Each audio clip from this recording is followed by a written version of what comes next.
Most days, your mind is full before you even get out of bed. A word problem from yesterday. A comment someone made that you can't stop replaying. A list of things you have to do that keeps growing instead of shrinking. You go through the whole day reacting to whatever shows up, and by the time you lie down at night, you can't clearly say what actually happened, what you felt, or why. This isn't a small problem. It's the quiet reason so many people feel busy but not in control, active but not clear. The old Stoics had a simple answer to this. Not therapy, not a retreat, not a big life change. Just 5 minutes a day with a pen and paper done the right way. If this idea already feels useful to you, hit like right now and subscribe to this channel. We break down Stoic philosophy into practical tools you can actually use every single week. Number 1. Why your mind stays cluttered without this practice. Your brain was never built to hold everything you're asking it to hold today. In ancient times, a person's daily concerns were limited to their family, their local community, and their immediate survival. Today, your mind is expected to process news from across the world, messages from dozens of people, work deadlines, financial pressures, health worries, and social comparisons, all before lunch. None of this information gets processed properly because there's no space built into the day to process it. It just piles up, one layer on top of another, and you carry it forward without realizing how heavy it's become. This is why so many people describe their inner life as noisy, even when their outer life looks calm. You can be sitting still, doing nothing, and still feel like your mind is running in 5 directions at once. That feeling is not weakness. It's simply the natural result of taking in constant input without ever pausing to sort through it. The Stoics understood this problem long before modern psychology gave it names like cognitive overload or mental fatigue. They knew that an unexamined mind becomes a crowded, reactive mind, and a crowded mind cannot make good decisions. Marcus Aurelius, the Roman emperor, ran one of the largest empires in human history, dealing with war, political conflict, and constant demands on his time. Yet every night he sat down and wrote, not for an audience, not for approval, but purely to sort through his own thinking. Those private notes eventually became the book we now call Meditations, one of the most read philosophy books in the world today. He wasn't writing to be wise. He was writing because he knew that without this daily practice, his mind would become as chaotic as the empire he was trying to lead. The core issue is that most people confuse thinking about something with actually processing it. You can replay an argument in your head 50 times and still not understand what really bothered you about it. You can worry about a decision for days and still not know what you actually believe is right. Thinking in loops doesn't create clarity, it creates more looping. What breaks the loop is putting the thought outside your head, onto paper, where you can actually look at it instead of just feeling it. This is exactly why journaling works when simply thinking it through doesn't. Writing forces your mind to slow down to the speed of your hand. You can't write 10 racing thoughts at once the way you can think them. You're forced to pick one, finish the sentence, then move to the next. This alone, this simple mechanical slowing down, is often enough to turn a chaotic swirl of anxiety into a short, manageable list of actual concerns. The problem shrinks the moment you can see its real size on paper. By the end of this video, you'll understand exactly how to use this 5-minute method the way the Stoics intended, not as a diary of your day, but as a tool to sort your mind, separate what matters from what doesn't, and walk away with real clarity instead of more noise. This isn't about becoming a better writer. It's about becoming someone who ends each day lighter than they started it, instead of heavier. Number 2, the Stoic philosophy behind the method. To understand why this method works, you need to understand one core Stoic idea first: the difference between what is in your control and what is not. Epictetus, a former slave who became one of the most influential Stoic teachers, said that your opinions, your reactions, your choices, and your effort are entirely yours to control, while other people's actions, outcomes, results, and events in the world are not. Almost all of your daily stress comes from mixing these two categories together, spending your energy trying to control things you never could, while neglecting the one area you actually have full power over, your own mind. Most people go through their day without ever separating these two categories. A traffic jam, a rude coworker, a cancel plan, a diagnosis, a rejection. These are treated the same way as a decision you made, a promise you broke, or a reaction you had. But Stoic journaling forces you to ask again and again in writing, was this actually mine to control? When you write this question down consistently, something shifts. You start to notice how much of your daily frustration comes from fighting things that were never yours to fight in the first place. This is not about giving up or becoming passive.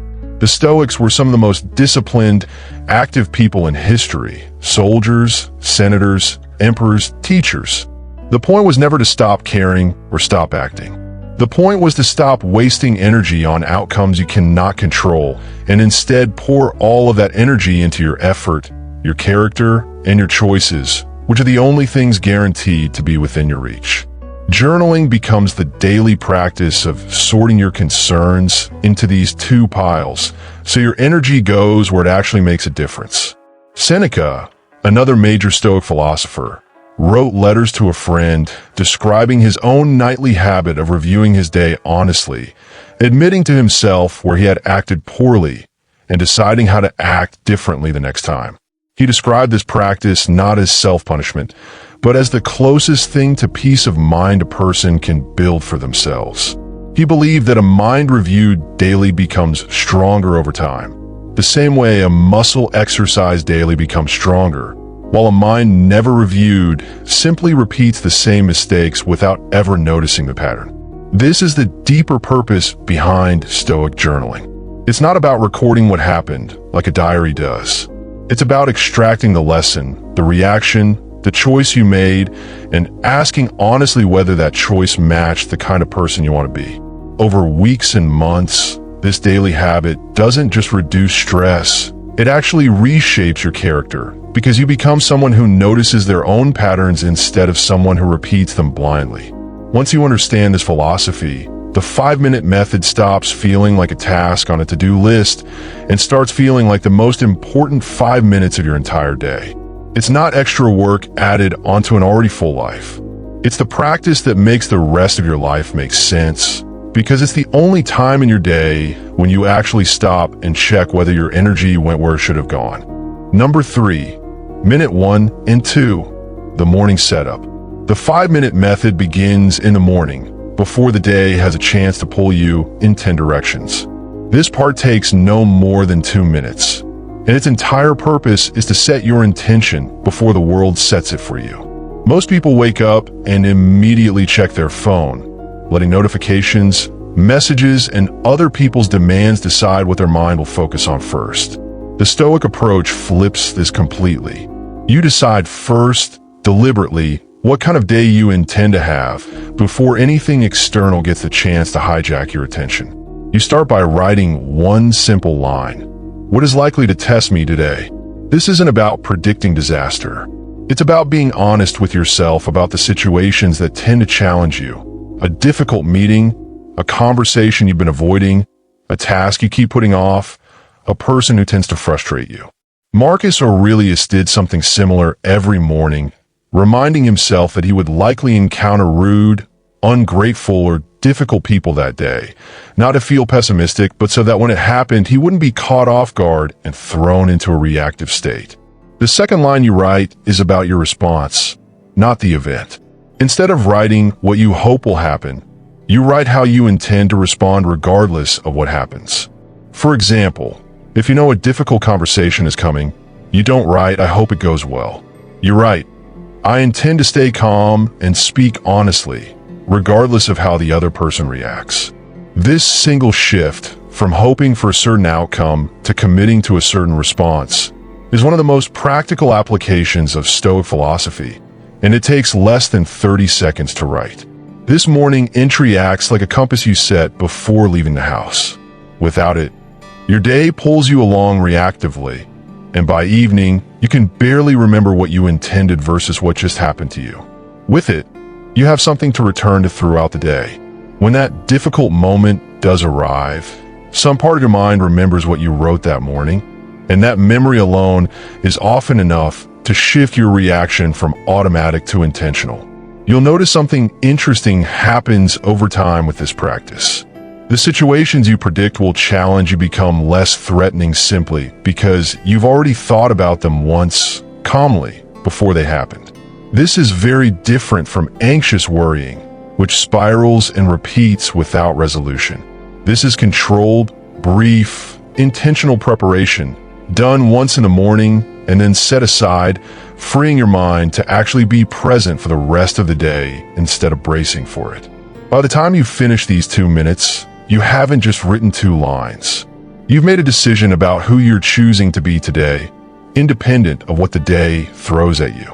This is the foundation the rest of the method builds on, and it's the reason people who do this consistently report feeling less blindsided by their days, even when the days themselves don't get any easier. Number 4, minute 3, the honest evening review. The middle minute of this method happens at the end of the day, and it is arguably the most important part of the entire practice. This is where you sit down, without judgment and without self-punishment, and simply ask, what actually happened today, and how did I respond to it? Seneca described this exact habit in his letters, explaining that he would ask himself each night what bad habit he had cured, what fault he had resisted, and where he had improved, treating the review not as an interrogation, but as an honest conversation with himself. The key here is honesty without harshness. Most people avoid self-reflection because they associate it with guilt or shame, replaying their mistakes and feeling worse about themselves. That is not what this practice is. The goal is simply accurate observation, the same way a coach reviews game footage, not to humiliate the player, but to notice patterns and make adjustments. You are both the coach and the player in this exercise, and the tone you use with yourself matters enormously. Write like someone who wants to understand, not someone who wants to punish. You write down one moment from the day where you reacted the way you wanted to, and one moment where you didn't. This balance matters. If you only write down what went wrong, the practice becomes discouraging and you'll eventually stop doing it. If you only write down what went right, you miss the chance to actually improve. The combination of both, one win and one lesson, keeps the practice honest and sustainable night after night, without becoming either self-congratulatory or self-critical. For the moment that didn't go as you wanted, you ask a specific Stoic question. Was this within my control? If someone cut you off in traffic and you reacted with anger, the event itself, the other driver's behavior, was never in your control. Your reaction was. This is where the real work happens, not in changing what occurred, but in noticing where your own reaction added unnecessary suffering to something that was already outside your hands. Writing this down, specifically and honestly, is what separates Stoic journaling from simply venting into a diary. This minute of evening review does something that most people never get from simply thinking about their day while scrolling their phone or falling asleep. It closes the loop. Instead of carrying an unresolved frustration into tomorrow, where it mixes with new frustrations and becomes an even bigger, vaguer weight, you process it tonight, clearly and specifically, and then you're done with it. This is why people who journal consistently often report sleeping better. It's not a coincidence. An unprocessed mind doesn't rest easily, and this minute is what allows the processing to actually happen. Over time, this single minute becomes the most revealing part of your entire day. Patterns that were invisible to you before start becoming obvious. You'll notice you get defensive in certain kinds of conversations, or that you feel resentful in specific situations, or that a certain person consistently pulls a reaction out of you that you don't like. None of this becomes visible through casual thinking. It only becomes visible through the simple, consistent act of writing it down and looking at it honestly, night after night. Number 5, minutes 4 and 5, the 3 clarifying questions. The final 2 minutes of this method are built around 3 specific questions, each one drawn directly from Stoic practice, and each one designed to pull you out of vague emotional noise and into clear, specific thinking. These questions work because they force precision. Vague thoughts like "today was stressful" or "I feel off" don't lead anywhere on their own. But when you force a vague feeling through a specific question, it has to become concrete. And concrete thoughts are the only kind you can actually act on. The first question is, what did I do today that was within my power? This question redirects your attention away from outcomes, which are often outside your control, and back toward your own effort and choices, which are always within it. You might not have gotten the result you wanted from a job application, a conversation, or project, but you can always identify the effort, the honesty, or the discipline you brought to it. Writing this down retrains your mind to measure your day by your effort rather than by results you never fully controlled in the first place, which is a far more stable and sustainable way to feel good about your day. The second question is, what did I let bother me that, looking back, wasn't actually that important? This question is designed to build perspective. In the moment, almost everything feels urgent and significant. A sharp comment, a delay, a minor inconvenience can feel like a real crisis while it's happening. But when you look back at the end of the day and ask this question honestly, you'll often find that the majority of what stressed you out has already faded in importance just a few hours later. Writing this down repeatedly trains your mind to recognize, in real time, when something is a genuine problem versus a temporary irritation that will mean nothing by tomorrow. The third question is, what is one thing I could do differently tomorrow based on today? This is where the practice becomes forward-looking instead of just reflective. It's not enough to notice a pattern. You have to decide what to do about it. This doesn't need to be a big decision. It can be as small as speak up sooner when something bothers me, or leave my phone in another room during dinner. The size of the change doesn't matter nearly as much as the consistency of asking the question. Small, repeated adjustments, made daily, compound into real change over months in a way that big, dramatic resolutions almost never do. Together, these 3 questions take roughly 2 minutes to answer once you're used to the practice, but their effect compounds significantly over time. Each night, you're not just recording your day, you're actively training your mind to notice effort over outcome, perspective over reaction, and improvement over repetition. This is precisely the mental architecture the Stoics spent their entire philosophy trying to build, and you're building it in 2 minutes with nothing but a pen and paper every single night. What makes these 3 questions so effective is that they don't require you to be a philosopher, a great writer, or an especially disciplined person to use them. They work simply because they're specific, and specificity is what turns a swirling, overwhelming day into a short, clear, manageable list you can actually understand and learn from. This is the exact opposite of scrolling through your phone before bed, which adds more unprocessed input into an already full mind. These 3 questions do the reverse. They take what's already in your mind and organize it into something useful. Number 6, building the habit that lasts. Understanding the method is the easy part. Actually doing it night after night for weeks and months is where most people fall short. Not because the practice is hard, but because they treat it like an optional extra instead of a non-negotiable part of the day.